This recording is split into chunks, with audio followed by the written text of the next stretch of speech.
स्वागत है आप सभी का हमारे इस मिशन इंस्टीट्यूट की ऑनलाइन क्लास में। हम लोगों ने स्वर संधि का पूरा अध्ययन कर लिया है। अब हम आज की क्लास में अध्ययन करेंगे कि कुछ स्वर संधियों में कुछ अपवाद स्वरूप आ जाते हैं, जहाँ पे होनी चाहिए कोई दूसरी संधि और हो जा रही है कोई दूसरी संधि। अब उन्हीं में से उदाहरण देख लेते हैं। खाली उदाहरण ही हम देखते चलेंगे। देख लेते हैं, जैसे आपका मिलेगा एक अक्षौहिणी शब्द। पूछा जाएगा अक्षौहिणी में कौन सी संधि है। तो हमने बताया था ऊपर एक या एक मात्रा दिखे तो गुण संधि, ऊपर दो मात्रा दिखे तो वृद्धि संधि। तो मात्रा देख करके तो वृद्धि संधि कर देंगे, यानी सही है, वृद्धि संधि हुई भी है। लेकिन यहाँ पे वृद्धि संधि कैसे हो तो गई है, लेकिन जब इसको तोड़ेंगे तो ये वृद्धि संधि जैसा नहीं टूटेगा। यहाँ पे कंडीशन कोई दूसरी बन रही थी। देखते हैं संधि विच्छेद इसका। अक्ष धन ऊहिनी, ऐसा हम कह सकते हैं स्वर संधियों में अपवाद।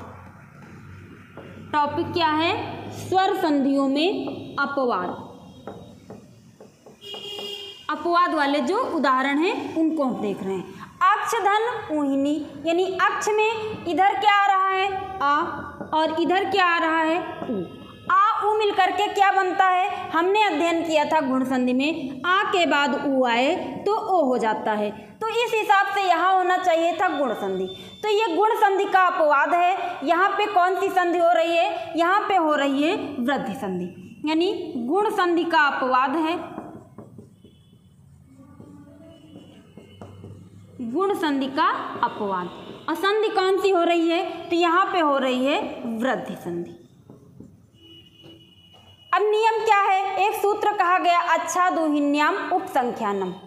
तो इसमें क्या कहा गया कि अक्ष के बाद ऊहिनी शब्द आए तो वहाँ पे गुण ना हो करके वृद्धि हो जाएगी। तो इसी वार्तिक से यहाँ पे गुण ना हो करके वृद्धि संधि हो गई। तो अब आपसे पूछा जाए कि अक्षौहिणी का संधि विच्छेद क्या होगा, तो कहेंगे अक्ष धन ऊहिनी।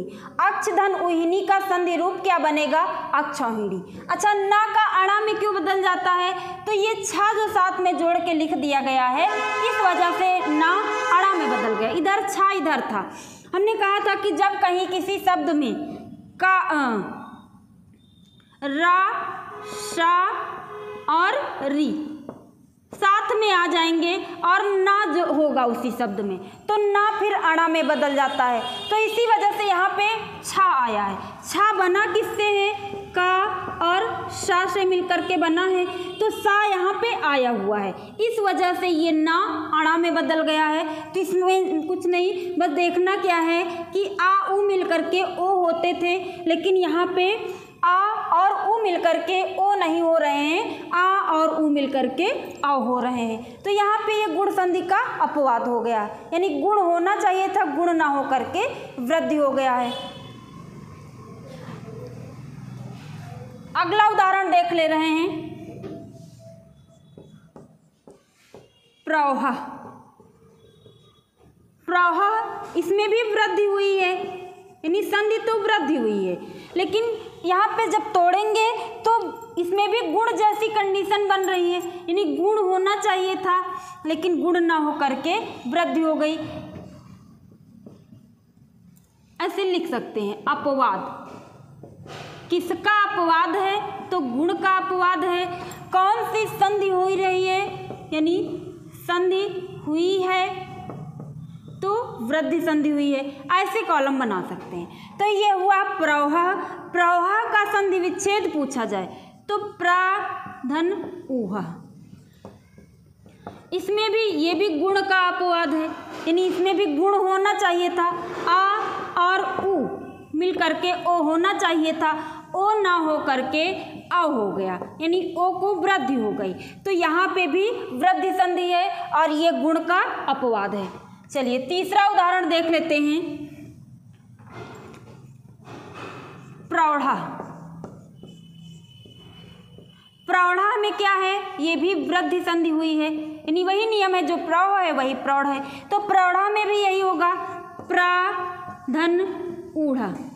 प्राधन ऊढ़ा यानी गुण होना चाहिए था, गुण नहीं हुई है, यहाँ पे भी वृद्धि हो गई है। तो ये भी जो है गुण का अपवाद है।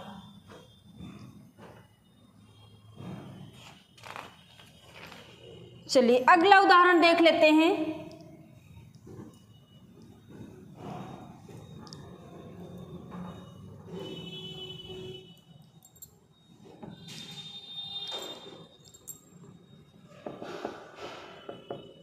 अगला उदाहरण देखते हैं प्रैसा।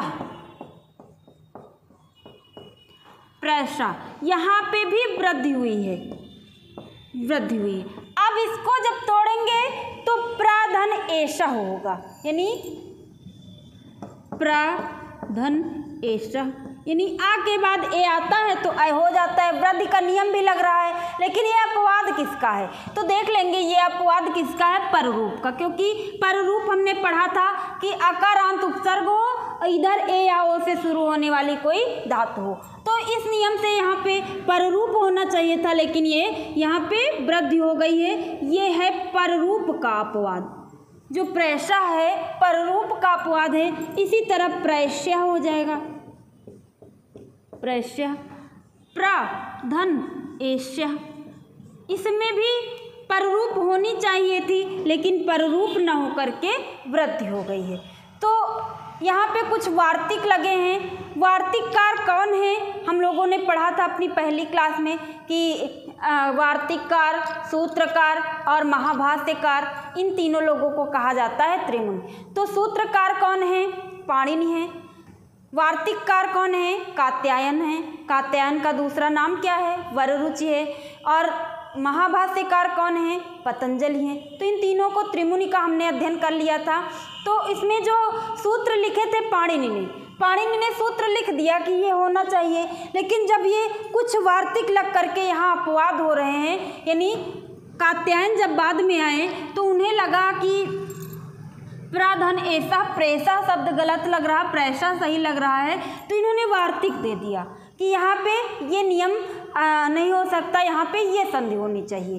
तो जो कात्यायन ने सुधार किया उसे अपने वार्तिकों के माध्यम से उन्होंने पाणिनि के सूत्रों में सुधार किया। तो यहाँ पे वार्तिक लग रहा है। प्रैस्या, प्रेषा,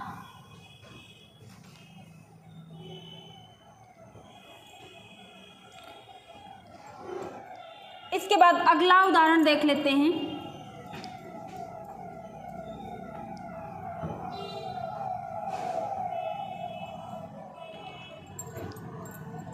उदाहरण है दुखार्ता।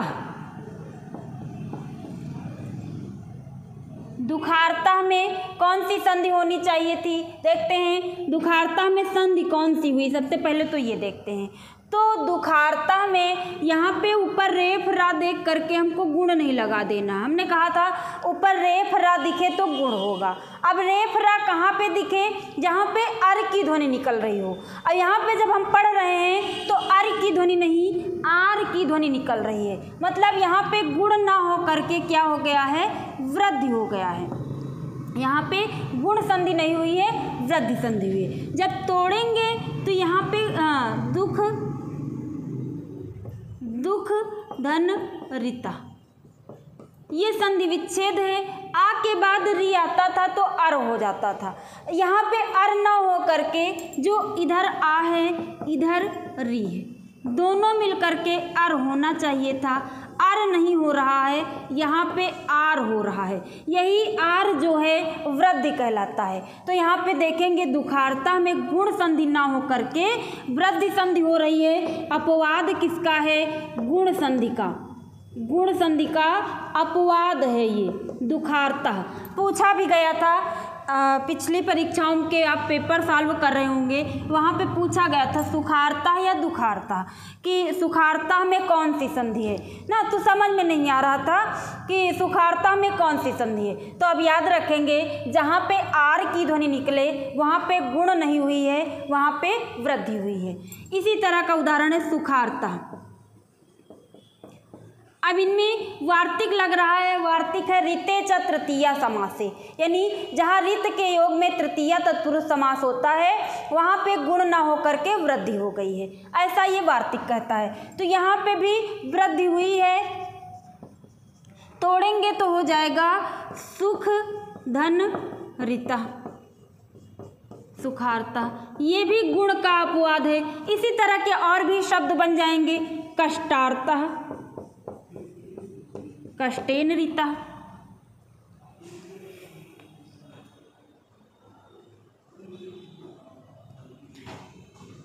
तो यहाँ पे वृद्धि हुई है, गुण नहीं हुई है। गुण का नियम बन रहा है, गुण होना चाहिए था लेकिन गुण नहीं हुई है, वृद्धि हो रही है। चलिए और उदाहरण देख लेते हैं जो यहाँ पे अपवाद स्वरूप मिलते हैं।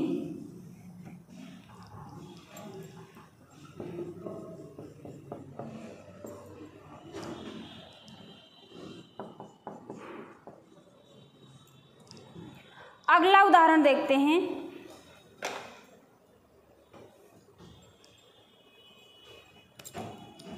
दसार्णम, दसार्णम। अब दसार्णम में भी वही हो रहा है, यानी दस धन ऋणम, दस धन ऋणम। अब यहाँ पे आ था, इधर री था, दोनों मिल करके अर हो जाना चाहिए था, अर ना हो करके आर हो रहा है। यही जो आर हो रहा है यही वृद्धि हो रही है, तो यहाँ पे भी वृद्धि संधि हो रही है। और ये अपवाद किसका है तो देख लेंगे, गुण का अपवाद है। ये भी दसार्णम जो है ये भी गुण का अपवाद है, यहाँ पे वृद्धि संधि हो रही है।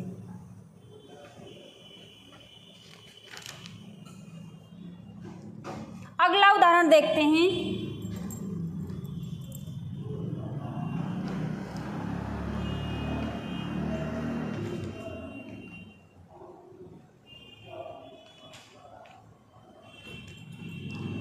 प्रार्च्छति, प्रार्च्छति। अब प्रार्च्छति में क्या है, प्रा धन ऋक्षति। यहाँ पे भी गुण का नियम बन रहा है, गुण होना चाहिए था, आ और री मिल करके आर होना चाहिए था, लेकिन यहाँ पे भी आर हो गया है, तो यहाँ पे भी वृद्धि संधि हो रही है, यानी वृद्धि संधि हो रही है। और यहाँ पे गुण का अपवाद है प्रार्च्छति। प्रार्च्छति के जैसे है उपार्च्छति, यानी उपधन ऋक्षति। यहाँ पे भी गुण होना चाहिए था लेकिन गुण नहीं हो रही है, यहाँ पे भी संधि कौन सी हो रही है, वृद्धि संधि हो रही है।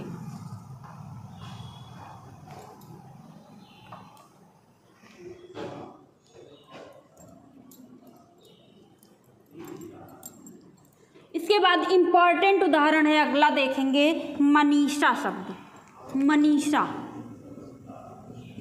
पूछा जाएगा, मनीषा में कौन सी संधि हुई है, तो मनीषा में संधि कौन सी हुई है, पर रूप संधि हुई है। कैसे, जब इसको तोड़ेंगे तो मनीषा का संधि विच्छेद क्या होगा। अब देखने में तो लग रहा है कि बड़ी ई है, बड़ी ई को तोड़ेंगे तो छोटी ई दोनों तरफ हो जाएगा, मनि धन ईसा, ऐसा कर सकते हैं, लेकिन ऐसा कोई इसका संधि विच्छेद नहीं हुआ है। संधि विच्छेद जो होगा वो होगा मनस धन ईसा। अब मनस धन ईसा से मनीषा कैसे बन गया, तो हम जब पढ़ रहे थे टी संज्ञा उपधा संज्ञा ऐसा पढ़ रहे थे, तो पढ़ा था कि जो अंतिम अचो अंत्यादि टी ना, तो अंतिम जो स्वर वर्ण हो, अच हो, उसके बाद का पूरा समूह टी संज्ञक कहलाएगा। तो यहाँ पे मनस जो है, जब इसको तोड़ेंगे तो मनस का जो अस है, अस की टी संज्ञा हो जाएगी, और टी संज्ञा होकर के तस से लोपा से लोप हो जाएगा, यानी इसका लोप हो जाएगा, टी संज्ञा का हो करके अस का लोप हो जाएगा। बचेगा क्या, मन धन ईशा। अब इसी को जोड़ देंगे, मनीषा शब्द बन गया, मनीषा शब्द बना। अब यहाँ पे पूछा जाए कौन सी संधि है, तो पर रूप संधि है। मनीषा में पर रूप संधि है। इतना याद रखना है कि मनीषा का संधि विच्छेद क्या है, तो मनीषा का संधि विच्छेद है मनस धन ईसा, पर रूप संधि हो रही है ना। अगला देख लेते हैं मनीषा के बाद शकंधु। शकंधु, शकंधु को जब तोड़ेंगे तो ये टूटेगा शक प्लस अंधु। शक प्लस अंधु, यानी यहाँ पे भी आ था और यहाँ पे भी आ था, दोनों आ मिलकर के दीर्घ आ हो जाते, यानी यहाँ पे दीर्घ संधि होनी चाहिए थी लेकिन दीर्घ नहीं हुई है, यहाँ पे पर रूप संधि हुई है। यानी संधि कौन सी हुई है? पर रूप संधि हुई है, यानी दीर्घ नहीं हुआ है। तो शकंधु में कौन सी संधि? पर रूप संधि। ये वाला आ भी इसी वाले आ का रूप ले रहा है, यानी आ बाद वाले आ का रूप ले रहा है, यहाँ पे पर रूप संधि हो रही है। शकंधु के जैसा ही एक उदाहरण है करकंधु। शक एक देश का नाम है, अंधो का अर्थ होता है कुआं, यानी शक देश का कुआं। उसी तरह कर्क, कर्क किसी व्यक्ति का नाम है और उसका कुआं कर कहलाएगा करकंद। यहाँ पे भी पर रूप संधि हुई है, पर रूप संधि। इसके बाद अगला उदाहरण देख लेते हैं, मारतंडा। मारतंडा में पूछा जाए संधि विच्छेद क्या है, तो मारतंडा का संधि विच्छेद देखेंगे, मार्त प्लस अंडा। यहाँ पे भी कौन सी संधि हो रही है? आ बाद वाले आ का रूप ले रहा है, मतलब यहाँ पे भी पर रूप संधि हो रही है। मार्त प्लस अंडा, मारतंडा पर रूप हो रही है। होनी कौन सी चाहिए थी? दीर्घ होनी चाहिए थी, यानी आ मिल करके दीर्घ होना चाहिए था, लेकिन दीर्घ संधि ना हो करके यहाँ पे पर रूप हो रही है। तो शकंधु, करकंधु, मारतंडा ये सब पर रूप के दीर्घ के अपवाद हैं, यानी दीर्घ संधि के अपवाद हैं। एक और देख लेते हैं, पतंजलि। पतंजलि, पतंजलि का संधि विच्छेद पूछा जाए तो क्या होगा? पतत धन अंजलि।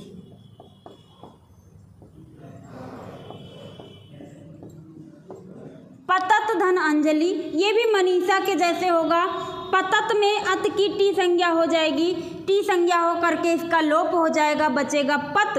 अब पत धन अंजलि जोड़ देंगे, बन जाएगा पतंजलि। यहाँ पे भी हो रही है पर रूप संधि, पर रूप संधि। तो देखेंगे यहाँ पे अपवाद जो दिए गए हैं, इन्हीं में से कुछ कभी पूछ लिए जाते हैं कि नियम दूसरा लग रहा है, यानी यहाँ पे नियम दूसरा लग रहा है और यहाँ पे संधि दूसरी हो रही है। तो इन उदाहरणों को ध्यान देना है जो बहुत ज़्यादा पूछे जाते हैं। अच्छा, कुछ छूट गए हैं, देख लेते हैं। और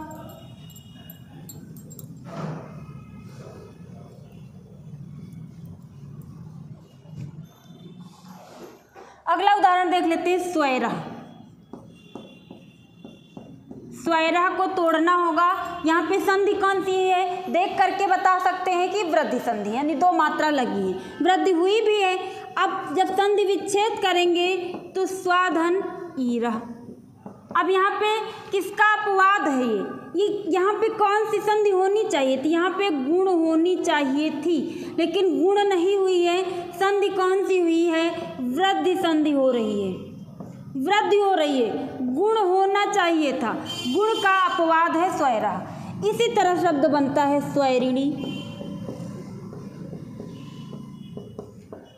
स्वा धन ईरिणी।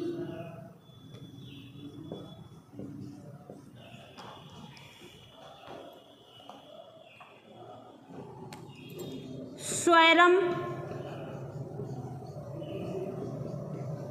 स्वा धन ईरम, स्वैरम। तो ये अपवाद स्वरूप है। यहाँ पे गुण होना चाहिए था, तीनों में एक ही नियम लग रहा है, तीनों में गुण होना चाहिए था, गुण नहीं हुआ, गुण संधि का अपवाद है ये। यहाँ पे कौन सी संधि हो रही है? वृद्धि संधि। तो इन्हीं उदाहरणों में से कुछ कभी पूछ लिए जाते हैं, तो इनको याद रखना है कि नियम दूसरा लग रहा है और संधि दूसरी हो रही है।